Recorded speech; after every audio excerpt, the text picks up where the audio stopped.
This is Nick Christopher from Mob Tales. Hope you guys are doing well. Pretty hot over here in New York. Probably hot in other parts of the country as well. We got a very hot show, as a matter of fact. I have a very interesting individual who's going to come on the show. His name is Matt. He wrote a very interesting book about a specific individual that is very much historically involved in the mob history books, Carmine Galante. And he has some information for us that a lot of us don't know about. Some of us might be, skeptical about. Some people may say, wow, that's pretty interesting. But we'll wait and see as this thing unfolds. So, Matt, thanks a lot for coming on the show. I appreciate it. Hey, my pleasure, my friend. Good to talk to you. Well, to get people a little bit more to understand what this is going to, involve. First of all, the reason why you may not be seeing Matthew's beautiful face is because he's being a little bit incognito based on this specific storyline, which I can understand to a certain degree. So just to give people who may not know the backstory of this, Carmine Galante was a major player during the Albert Anastasia days. And he was, basically, he was involved in a lot of heroin trafficking, connected with the Pizza Connection trial, all that stuff that came later on, that he created. And he was made famous for when he was whacked at Joe and Mary's Italian restaurant in July 12th, 1979 in Brooklyn. And if people remember the scene where one of the mob hits where Galante's on the floor with a cigar sticking out of his mouth, which a lot of people, so he was called the cigar. That was his nickname, Lilo. But a lot of people some people say that the cops or the FBI put the cigar in his mouth purposely, which who knows if that's even true. But nevertheless, a lot of skepticism is who actually whacked him. There's a lot of stories going out there. Frankie Lino testified that Bruno Indelicato, Russell Morrow, and Trinchera, Dominic Trinchera, who was one of the captains in the family, was responsible. So we got Matt here who's going to try to fill us in on what really actually possibly happened. So Matt, chime in whenever you like. You got it, my friend. There's so much to unpack here, and I'll go slow for everybody just to get you up to speed on this. One of the biggest pieces of evidence they used to convict Bruno Indelicato had to do with a palm print that they claimed was lifted off of a getaway car that they found that day, 3 hours later. Getaway car was actually a mile and a half over in Queens.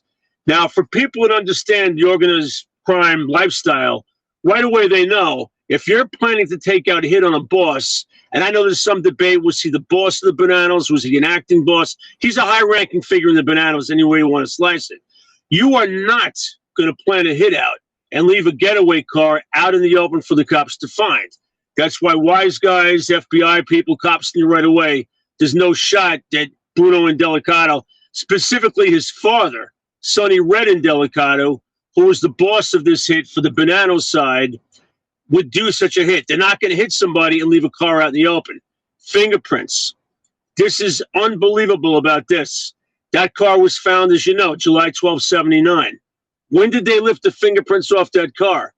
How about 1985? Now, people that gave me feedback on stuff that I didn't even know. There was New York State Police, you had ATF, of course, you had FBI and NYPD that lifted prints. They went over that car nonstop. They didn't find a thing. Here's the catch. You got a New York State cop named David Harding. He was one of them. This guy pled guilty to tampering with fingerprints. They actually put people away for homicide on fake fingerprints. Another guy was a lieutenant, Craig Harvey. Another guy was just another investigator, Robert Lashansky. A bunch of these guys, and we're talking convictions and guilty pleas. So, yes, they were tampering with fingerprints back then. Number two, if you do a hit in that world, in the Cosa Nostra world, you are not going to go out and show your face in public. That does not happen. So what did the FBI have? They had Sonny Red Indelicato, his brother JB, and Bruno Indelicato, and of course Phil Lucky as well, going right to de facto Gambino headquarters on Mulberry Street, specifically Mr. Neil Delacroce's club, right after the hit. That does not happen. Everybody back then would call Neil's club basically the FBI screen test. So they knew right away that that doesn't add up. They're not going to do a hit like that. There's so much more evidence why Bruno Indelicato was innocent. I'll just throw one main one for you right away. At the same time, in 85, 86, very long trials, you had the Pizza Connection case and you had the commission case, both going on jointly. Now, in the commission case, Rudy Giuliani had charged that Bruno Indelicato was involved in killing Carmine Galante. Get this, and your listeners really need to follow this. This is called exculpatory evidence. Right down the hallway in the same Brooklyn courthouse, in the Pizza Connection case, they asked the prosecutor, whose name was Richard Martin, and they asked the FBI agents, plus the written indictment, who killed Carmine Galante? Now, if you knew that Bruno Indelicato did it, and you believe that, of course you're going to stand up and say, Bruno Indelicato did it. My other FBI brethren are charging him right down the hallway. They did not. They came back and said 3 unknown males killed Carmine Galante. That's on the record. That's exculpatory evidence. There's a lot more, but those are major points of why people in the know knew right away that Bruno Indelicato did not do the work. Well, that's, to me, that's interesting information to begin with. Now, for people to understand, probably most people might have heard the name Indelicato. Now, Bruno Indelicato was the son of Sonny Red. Now, Sonny Red, Indelicato, Dominic Pinchetta and Philip Giacone, were the 3 captains that were whacked later on. Yep. Were later whacked by with Vito Rizzuto from Canada, Georgie from Canada, and Joe Martino. They were whacked in Sammy Gravano's club. It's not the way that Donnie Brasco's story is depicts it. That's completely wrong. Exactly. Yeah, that's completely wrong. Yeah. So people understand, they might have heard that name before. So Bruno Indelicato is not spoken very much in mob stories or mob history. He's pretty much in the background. And this, you're bringing his name to the forefront in a big way. Now, for people to understand, Bruno was sentenced for 40 years in prison. And at that time, in 1998, he was released. He was later, again, charged with a murder and racketeering case in 2001 rather. And I think he just got out just recently. I believe I think he was sentenced in 2008 for 20 years. He was involved with the murder of Frank Santoro. That's what he was charged with.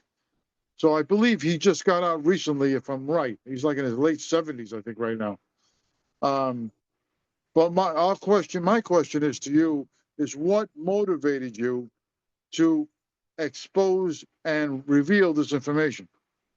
Great question. And Bruno, by the way, right now, as you know, he is consigliere for the Bonanos. He holds a very, very high title on there. Here's the main motivation factor for us. Now, we detail in the book how this hit of Galante was to be a joint hit between the Gambinos and the Bonanos. Again, that's why Sonny Red, after this happened, and he's like, why did this happen? We didn't want to do it yet. He ran to the Gambino club. Why else would a Bonanno capo run to a Gambino club if they weren't both involved in the same operation? But to backtrack, and then I'll get exactly to your question. This hit was given out and approved by the commission as a joint hit between the Gambinos and the Bonanos. Sonny Red and Delicato. He had the Bonanno end.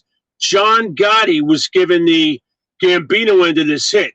So when this hit went down, John Gotti was livid that he was left out of the hit, and he blamed Sonny Red. And at the same time, Sonny Red was livid he was left out. So what did they do? They ran to Mr. Neal's club. Now, the FBI also used the video saying, look, the Bonanno faction's getting congratulated at the Ravenite in Lower Manhattan after the hit.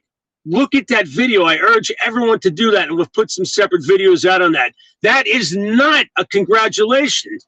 Nobody goes to some place to get a congratulation and celebratory, which, by the way, Cosa Nostra doesn't do. But you don't go there, stay from 1 minute, stay on the street, and then leave. That was a beef.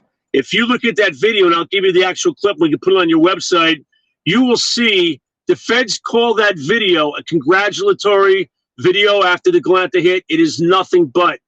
They're talking to their own consigliere, Stefano Canone, and they are furious, and you can see it in Sonny Red's face, that they were left out of the hit, presumably by John Gotti. But to circle back to your question, yes, my friends were wild. We were in the fireworks business with the Gambinos, did a lot of stuff, hung out with two very key players in this, Baldo and Cesare. And the thing that got me was, let's call it, I don't want to give the exact years, but let's estimate maybe 2018, 2019. One of my friends was on his deathbed, and he told me every single detail that happens. A couple years later, another guy was on his deathbed. Now, here's the catch. He not only told me every detail that the other guy told me, he flat out said, I want my name used. I want my name out there. He used to hang out with Genovese people, and he said, I want my name known that we did this work. Bruno and Delicato did not do this work. We did the work. He wanted credit for it. We actually named him in the book per his request. Otherwise, I never would have said his name. Interesting.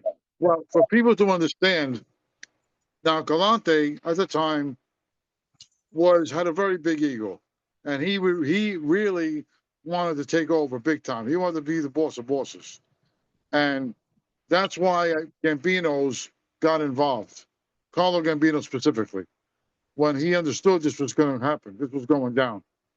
So, first of all, this stuff, it would have never have occurred if Carlo Gambino didn't say yes. So he was definitely involved in it, the Gambinos, that is. And the Bonanos. If we understand the situation, that it actually did happen later on with Sonny Red, him getting whacked. Don't forget, Joe Massino and John Gotti were good friends. So the Gambinos and Bonanos already had a good relationship. So I think these two factors, these two assassinations or murders, so to speak, were definitely connected in some capacity. I believe that very much so, based on exactly what you just said. I got to tell you, you're 100% correct. And I'm glad you brought in the Joe Massino link. It's a big, big link. I want everyone to understand what Joe Massino did 1 minute after he was convicted. He went through trial. As soon as the jury came in and said convicted, what did he do? He told his lawyers, go ahead and get to the judge, get to the prosecutor. I'm flipping right after he was found guilty. That's second. Now, when you flip in that lifestyle, as everybody knows, you have to talk about every single solitary crime you heard about, you witnessed, you ordered, you participated in. What did Joe Massino do? He went out and talked about murders nobody even knew happened. A 76 hit that he did jointly with John Gotti. He fingered John Gotti as a triggerman on that one. He talked about a hit that he did that the feds, again, had no idea it was even a mob hit back in 1969. He gave them everything. Here is a key critical point for your listeners. What did Joe Massino give them about the Galante hit? Nothing. Zero. If he knew something, he had to tell them to him, or he could lose his deal. But he had nothing to give him. Why? Because he did not kill Galante. My friends I grew up with, they're the ones that did the work. He didn't know who did the work because he didn't do the work. If he had known one shred of facts, Massino had to tell the FBI, I know about this, this, and this about the Galante hit, but he gave them nothing because he had nothing. Yeah, but it could be some ulterior motive as well, but I believe he didn't know anything at that moment, at that time. His position was not very high at that time anyway. He was low on the ladder at that time. He was just coming up. But yes, but one thing to get back on Joe, though, and this part he did tell them. I'm not saying these guys were not guilty of conspiring to kill Galante. Joe Massino did talk about the fact that he relayed the information from Philip Rostelli from jail, back and forth from the commission. Yes, they authorized the hit on Galante, and yes, they insist it's a joint work with Bonanno and Gambino.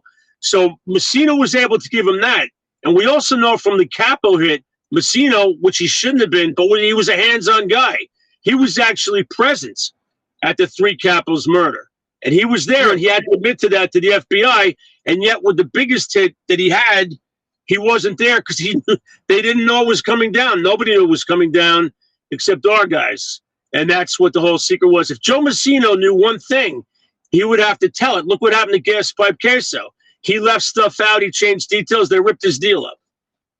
That's why Messina was giving up murders from 69 and 76. He gave him everything except Galante because he knew nothing. Now, some people are going to say, well, Matt, what about Cesar Bonaverte and Baldo Amato that were that were there when it happened, who actually moved out of the way and they weren't hit? Only Toronto, Galante, and Coppola were hit. Now, people are going to say, wait a minute, Cesar Bonaverte and Baldo Amato had to have been involved in some capacity. So people may say this. How do we answer that? That is an absolutely fantastic, intelligent question, and we detail it in the book. Our guys, including myself, were socializing and hanging out with Baldo and Cesare. We were hanging out with them, and we detail in the book exactly how this went down. Our guys came in off the street. They were wearing a very distinctive baseball hat, Baltimore Orioles. Why? Because Cesare and Baldo, and I had numerous conversations with them, they did not speak good English. They did not know customs, but they could see a hat versus a New York Met or Yankee hat that's just an NY. Our guys went in there. It was supposed to be a dry run on July 12th. It was not supposed to be live. They went in there with their baseball hats face forward.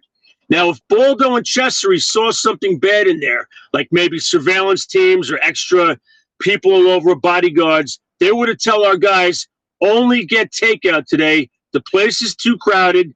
Takeout, takeout. That would be a signal to our guys. There's either feds or cops in here. Get out of here. It's not a good time.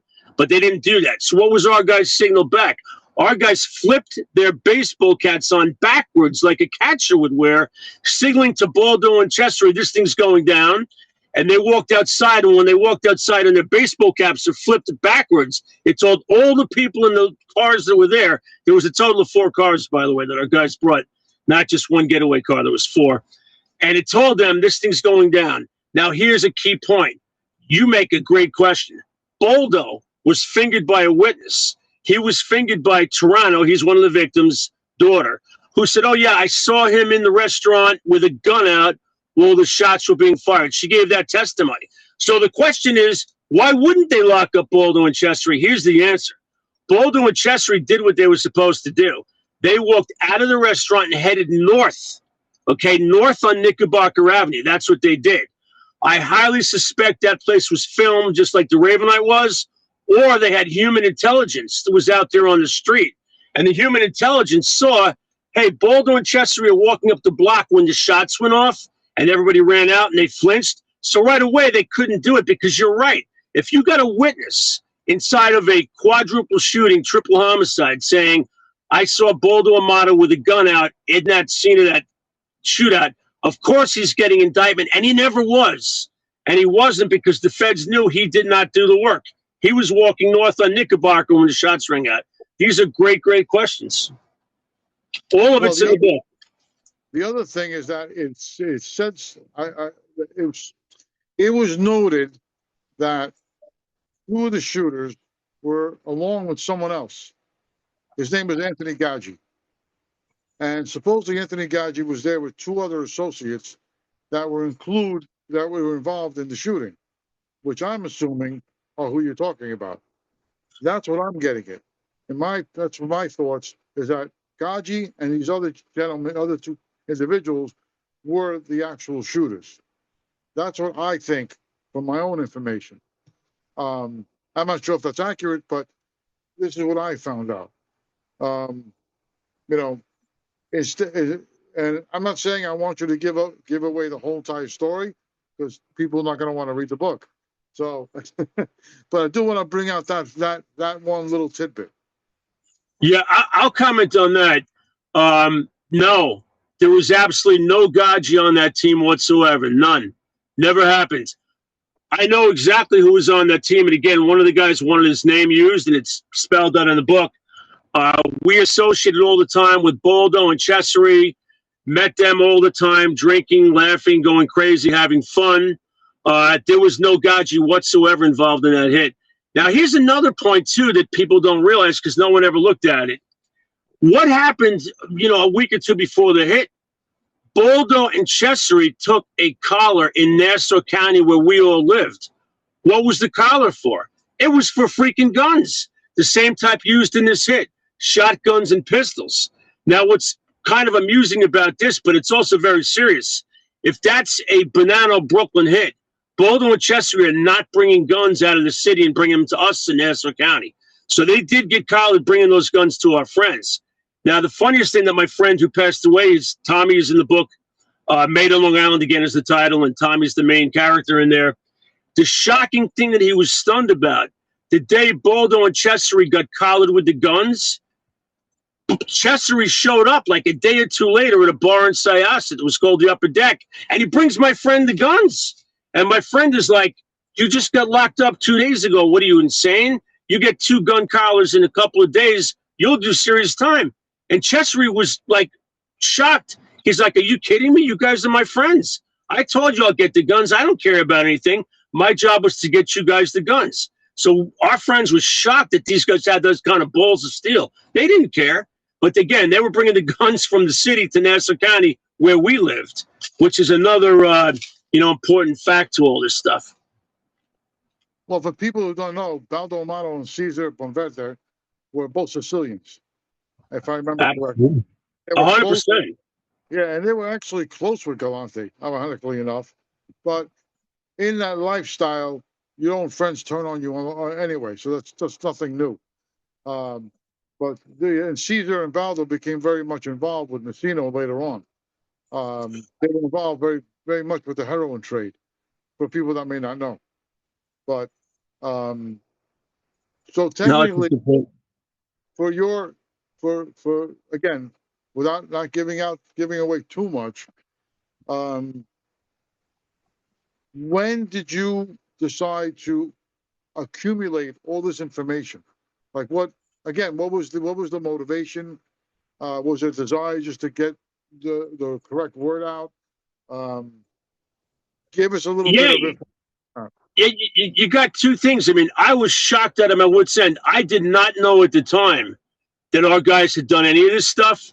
And my buddy, Tommy, who told me this stuff, when he was dying and everything, and he detailed it to me, and he said, this has to get out. He goes, this is the biggest story ever told in Cosa Nostra. It has to get out.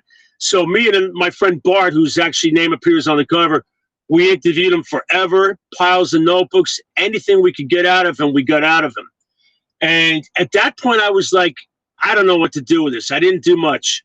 But then when the next guy, a couple of years ago, gave me the same story and he passed away, and he told us, not only do I want this out, he goes, I want my name used.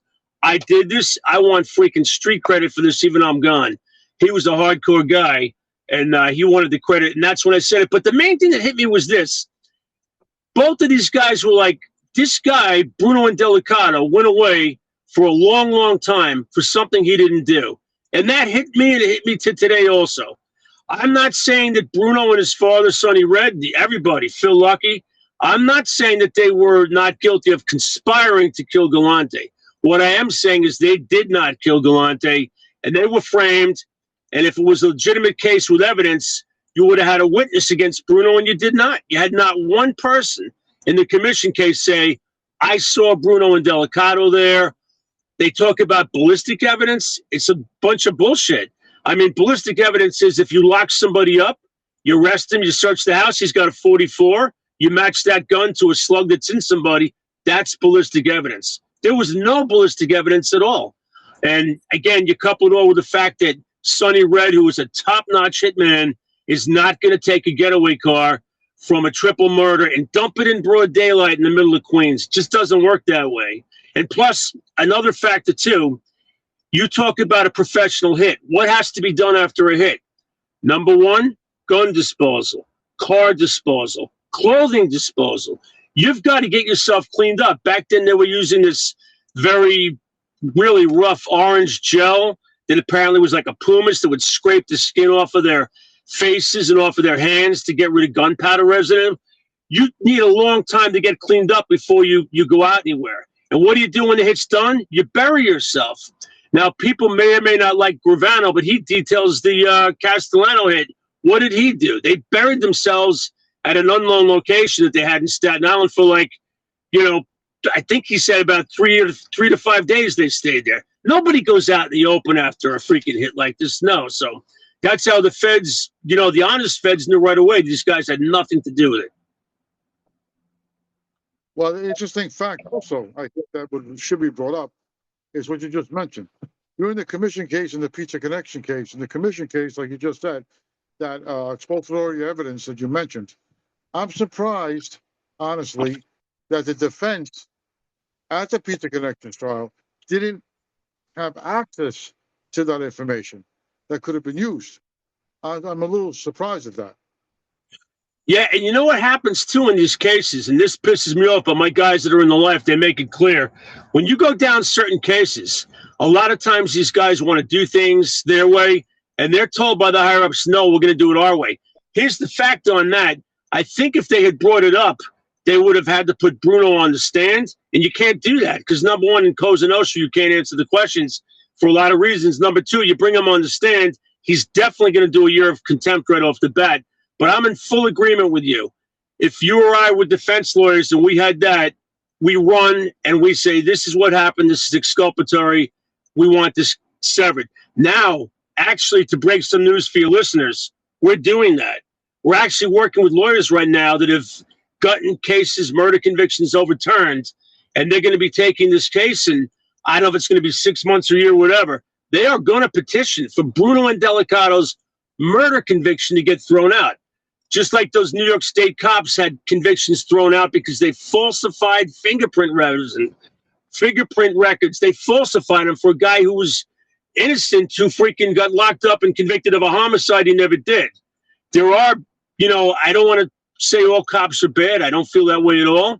I do think out of the FBI, 95% do it the right way. But I also think there's 3 to 5% that don't do it the right way. I think Michael Franzi's father was framed.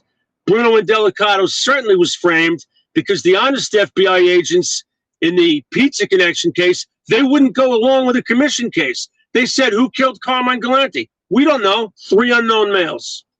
Very, very powerful exculpatory evidence.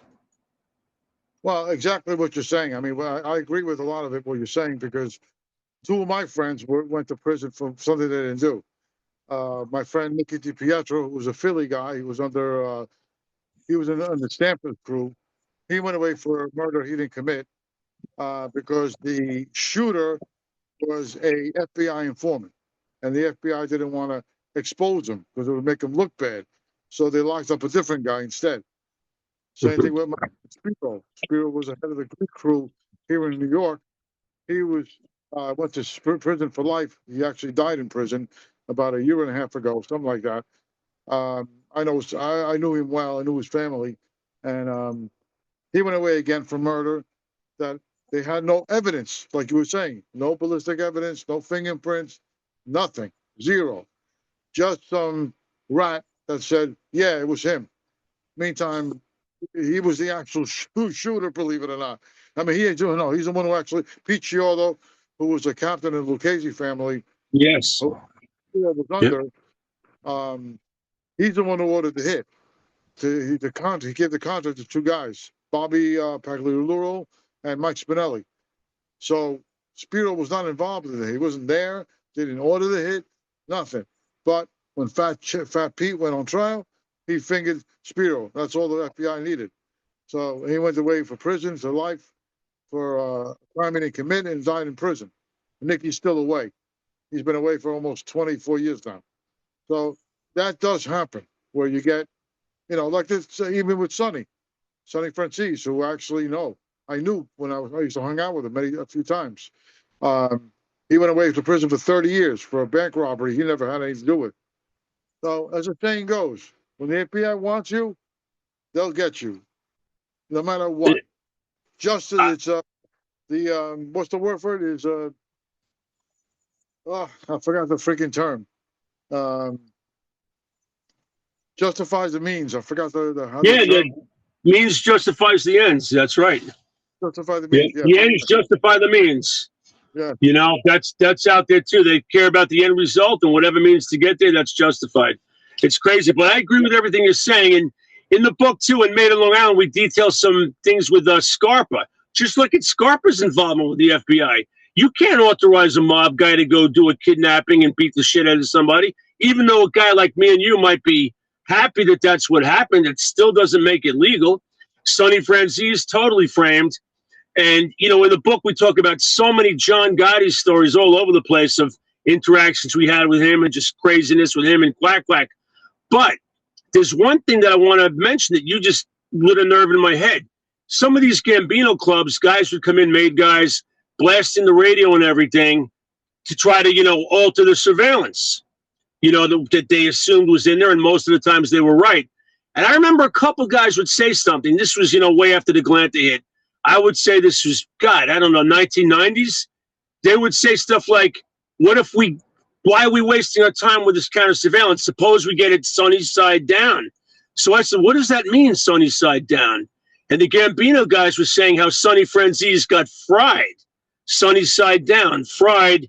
And they're like, if they fry him sunny side down, they could do it to us. And that was a phrase that a lot of Gambino guys had. So their attitude was, why give a shit about surveillance in a club and blasting music to, you know, interrupt the surveillance when it doesn't matter. If they want you, they'll give it to you sunny side down.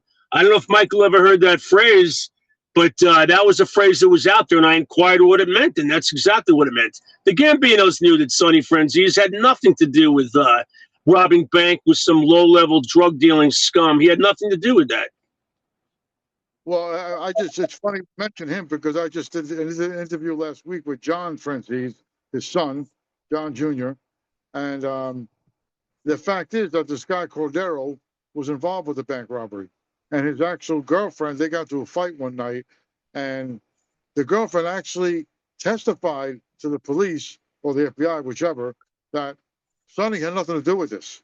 That her boyfriend, Cordero, who beat her up that night, that's why she ran to the cops and to place a testimony about what really happened. And even then, they could have released Sonny right then and there. But of course, they didn't do that, obviously. Because, again, like we just said, they want you bad enough, they can care less. It doesn't matter. Yeah, there's no doubt. At the very least, that gives reasonable doubt. But Bruno has everything. He has no evidence against him. He has reasonable doubt stacked up, and he has exculpatory evidence. And now the people who did it, one of them's named. So I think this is going to be a blockbuster when people see that Bruno's conviction gets overturned. I think that happens. You know, we're pushing that way with lawyers right now, and they love everything we've given them and even some more stuff. You know, the connections they make are unbelievable. Of course, the exculpatory is the number one thing they want to hang their hat on, but the other stuff is lack of evidence, and plus the fingerprints. That's reasonable doubt. At the same exact time frame, you had New York State cops who also went through the getaway car from the Galante hit, and all of a sudden, 6 years later, I want people to digest that.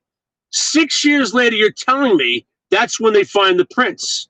Ridiculous. When that triple murder was conducted, every fingerprint agency in New York State and the FBI went through that car and found nothing. And then these magic prints appear 6 years later. It's a joke. And you couple that with the convictions of state police guys who were convicted of doing the same thing, planting fingerprint evidence on guns inside of cars. It's a joke what happened. Well, that time, again, like I said earlier, it's not surprising, especially around those times. It's the same thing. We can go on and on about that, even with the Whitey Bulger case with John Connolly. Definitely. We can go crazy with that one. So that was really, to me, that was one of the most disgusting and appalling stories that I've ever heard. How all those, those Whitey Bulger and Steve Flemmi are running around doing whatever the heck they want, which is insane just to even think about it. But before we go any further, I don't want to go too far. Actually, I want to keep this for a part one, and I love to do a part two about this and go into more in depth with it. So before we close the first part, I want people to know where they can find your book, where they can find it, and things of that nature. And if there's any other type of film rights, anything going on outside of the book, and most importantly, where people can find it. Thank you so much for even bringing that up. They can go to Amazon. You'll get it on Kindle from Amazon. Amazon has it, fast shipping, and that's great. And I appreciate that. And we're just very, very happy how it's going. Now, film rights, boy, is that interesting.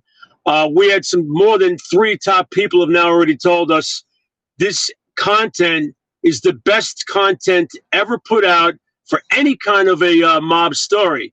And I believe that too. But I asked them, I said, why do you say that?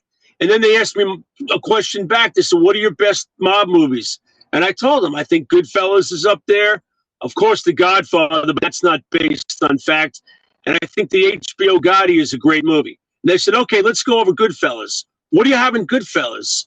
You have a guy that they said was a made guy, which he was not, Billy Batts. He was an associate, probably going to be made. He got killed. You got robberies, and you have numerous other associates getting killed. That's what you have in Goodfellas. Great, great, great movie.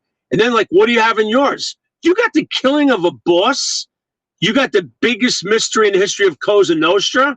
Nobody ever knew that Bruno didn't do the work. They just accepted it. They're like, go back and look at what you have. You've got John Gotti stories all over the place that have never been told. You've got young kids making more money than both of their parents at ages of 15 and 16. You got horse race fixing. But that's what you've got. You've got the killing of a boss. And they're like, that content is just unbelievable what you have. And I was really shocked when they said that, but I thought about it, and I see their point. So, yeah, God willing, we'll get this into a movie. According to them, we're definitely going to get that. And we'll go forward with this. It's a shocking story. One other point, too, I want to bring out. One of your really, really good friends who put us in touch. If you want to mention his name, that's fine. I love the guy. You know what I'm talking about, Gary. And one of his listeners gave me really great feedback that I didn't think about. First of all, when I quoted the fingerprints about the New York State cops, I did not know that. It was one of his listeners who got in touch with me and gave me the actual names of the cops and the convictions. So that's the power of people like you that have a great intelligence audience that can add to it. But the second person said, look, I wasn't sure about this, but I'm going to tell you why I believe you. Number one, the exculpatory evidence. But number two, if you're going to go out and come up with something, you're going to do an unsolved murder. Why don't you do somebody that's an unsolved murder out there? There's plenty of big ones. We all know that. And you went out and you're going after somebody for a murder that's already solved. If you were going to go out and fabricate solving a homicide, you fabricate solving a homicide where the case is open and nobody knows who did it. You're talking about something where the case is already closed. It's the hardest thing to ever do is to get it reopened and evaluated. And that person said, that's why I'm 100% convinced what you're saying is true. That person really didn't even realize about the video, saying it's a congratulatory video. And they didn't realize that fingerprints came out of that car 6 years later. That's just shocking, but interesting stuff. Yeah, well, can you give the audience give us the title of the book? Absolutely. The name of the book is Made on Long Island. And again, that's available on Amazon. I think you're going to be shocked, not just about the stuff we're talking about, but the average day life of how young kids from suburban Long Island got sucked into the lifestyle. It revolved around fireworks sales. That's how we got in. We had enormous fireworks sales as kids. And in part two, I'll go over that big time with you. That's how we initially met John Gotti. Our fireworks sales were so high. And by the way, when we met John Gotti, it was the same as meeting John Smith. Nobody knew who he was. It was in the early 1970s. It wasn't like, oh, you're going to meet John Gotti. Like I said, we never heard of him. Nobody did. But that's what he was then. He was up and coming. He did a lot of business with swag, fireworks. He did a lot of numbers business, anything on the street, hijackings to make money. So he made a ton of money with the fireworks. And that's how we initially got to him. And some of the insane stories that are in that book, John Gotti's stories, there was 2 different times that I don't think people even realize. and I'll save a lot of that for part 2, where John Gotti had his head on the chopping block, literally, and we were kind of involved in this stuff. And it's coincidental how it was saved. One was a horse racing case out of Roosevelt Raceway in Long Island, Nassau County. John Gotti had given our guys winning numbers for 3 races. And I'll go into that in part 2 with you. So we got some really great stories for you guys. But it's all in the book, Made in Long Island, on Amazon. Thank you for bringing that up. Well, good, my man. Well, listen, Matt, I really appreciate you coming on the show. We're definitely looking forward to part 2, so we can go more in depth. And I'm definitely looking forward to reading the book myself. I thank you so much. No problem, Matt. So again, thank you so much, guys. Definitely check out his book, bro. It sounds awesome. I'm like I said, I'm psyched. I can't wait to read it myself. And we'll definitely fill you in on part 2 very, very soon.